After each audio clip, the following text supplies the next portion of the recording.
So what right now, I have this gooseneck hitch that I've welded to the frame. You know, a lot of the flatbeds that I've seen, they have, you know, like a 4 or 6 inch channel or box that bolts or welds to the frame. I would really like to avoid that because I'm already so high on my gooseneck ball. I mean, the truck sits pretty high. So I had to modify my gooseneck hitch. Yeah, it's a square tube hitch. Had to pull the square tube out, cut 6 inches off of it so I could slide it up enough to be able to back into it with the jacks all the way up. And so I was even thinking about moving this below the frame and building a structure for it to make it even lower, so that the square, when we open it up, will allow it to fit in. But as long as I don't have to move it, you know, any higher, you know, that would be great. And again, I can move it back. We can move it back right on the center axle. Because I have this bumper and these tow hooks on, the length of the bed, you know, this and how the length of the gooseneck, it would get close to hitting at these corners. But you know, the flatbed that I'm gonna have you build is gonna have, you know, kind of the corners taken out of it.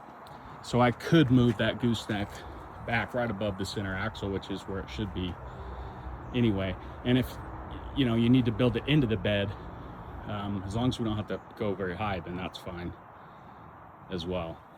I'm just, you know, we could go right to the end of the frame. The bumper is like 9.5 feet. So this is 9 and a little bit. This structure here and here can be removed if we, you know, it just supported this bumper. All my wiring, I just kind of Frankensteined into the wiring that was already there. But if we take the cover off these two, all my wiring for lights and brakes and everything are in there. So we can take all this out and make it look nice and clean. And I already have power run back here for lights and to charge the battery in my on my trailer. And I'd like to have the mud flaps that are part of the bed, you know, or I can mount them to the bed. These, I don't have the steel plates here to really pinch the whole thing all the way across, and so my mud flaps just basically bounce off. And it'd be great to have a toolbox here. I can cut this off if it gets in the way, but it should be okay. And we have quite a lot of space. I made sure there's much more space than we really needed when I mounted these, just because that's where I could mount them without having to remove any bolts from what was already there. So there's a lot more room. And we could do toolboxes in the back as well. And here I do have my exhaust mounted, but we can change that to put the toolbox in. This right here is for my rooftop AC unit. I have a red dot AC up there.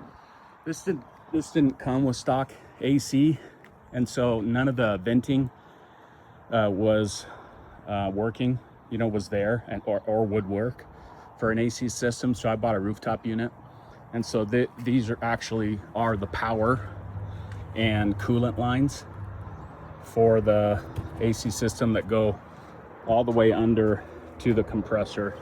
And I figured I'd, you know, build a piece of channel or something that I could attach to the cab to kind of hide this.